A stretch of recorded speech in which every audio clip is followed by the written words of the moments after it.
ঘূর্ণিঝড়ের পানিতে চারদিকে একদম পরিপূর্ণ পানিতে, চতুর্দিক পানিতে সয়লাব। এরই মধ্যে দেখেন কি অবস্থা, আমি একটু ঘুরিয়ে ক্যামেরা দেখাই। এখন আজকের হচ্ছে 27শে মে, এখন সকাল 7টা বাজে। সারা রাত ঘূর্ণিঝড় রেমাল তার তাণ্ডব চালিয়ে এখন পর্যন্ত তার তাণ্ডব চলমান আছে। এই দেখেন পিছনে পাকের ঘর, ওই যে একদম পইরে গেছে একদিকে হেইলা। এই হচ্ছে ঘরবাড়ি। রাত্রে এই ঘরবাড়ির ভিতরে পানি প্রবেশ করছিল। আমরা ছিলাম ওই সময়কালে আশ্রয় কেন্দ্রে। পরবর্তীতে আইসে দেখি যে, খোঁজ খবর নিতে আইসে দেখি যে এই অবস্থা।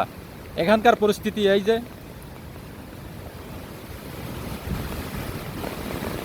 একদম পানিতে সব সয়লাভ।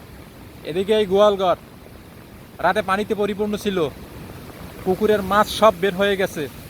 এখানে জাল এমনি পরিত্যক্ত যে জাল, অর্থাৎ ওই যে সমস্ত জাল কাজে লাগে না, এই জাল এখানে ফালাইয়ে রাখা হয়েছে। সেই জালে দেখেন, এই জালেও বড় বড় মাছ। এখন যদি আপনাদেরকে দেখাই, এই দেখাই এখানে, এই এই দেখেন কত বড় মাছ, কত বড় মাছ এই শাইন জালের সাথে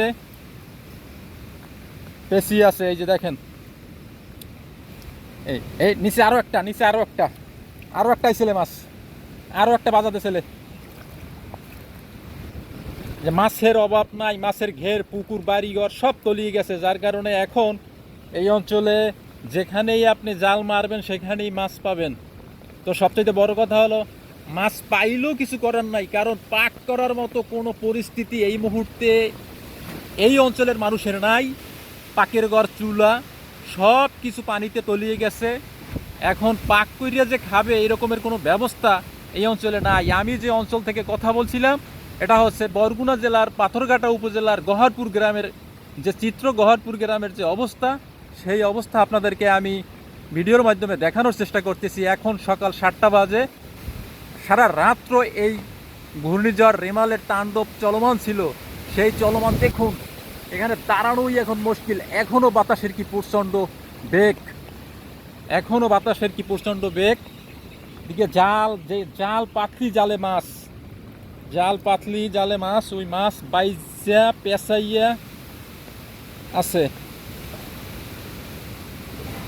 দেখুন কি অবস্থা। এটা হচ্ছে মিনার কাপ মাছ, মিনার কাপ মাছ। এই যে মিনার কাপ মাছ। আসলে আমরা সারা রাত্র এত পরিশ্রম করছি, যার কারণে এখন এক তো ঘুম ছিল না, দ্বিতীয়ত নিরাপদ আশ্রয় থাকার জন্য পরিবারের লোকজন যারা আছে তাদেরকে সকলকে নিয়ে যাইতে হয়েছে। তারপর আত্মীয় স্বজন যারা আছে তাদেরকে নিরাপদে রাখার জন্য চেষ্টা করা হয়েছে।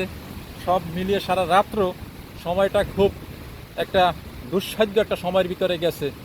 তো এখন আপনাদের সাথে মানে এই যে ভিডিও করতেছি, কথা বলার মতো সেই পরিস্থিতি বা স্কোপ, শরীরের ভিতরে সেই এনার্জি নাই। তারপরও চেষ্টা করতেছি আপনাদের দেখানোর জন্য, কিছুটা হলেও দেখানোর চেষ্টা করতেছি। যার কারণে আমার কথায় যদি কোনো ভুল ত্রুটি থাকে অবশ্যই আপনারা সবার সুন্দর দৃষ্টিতে দেখবেন, কারণ এই ভিডিও আসলে এডিট করা হবে না।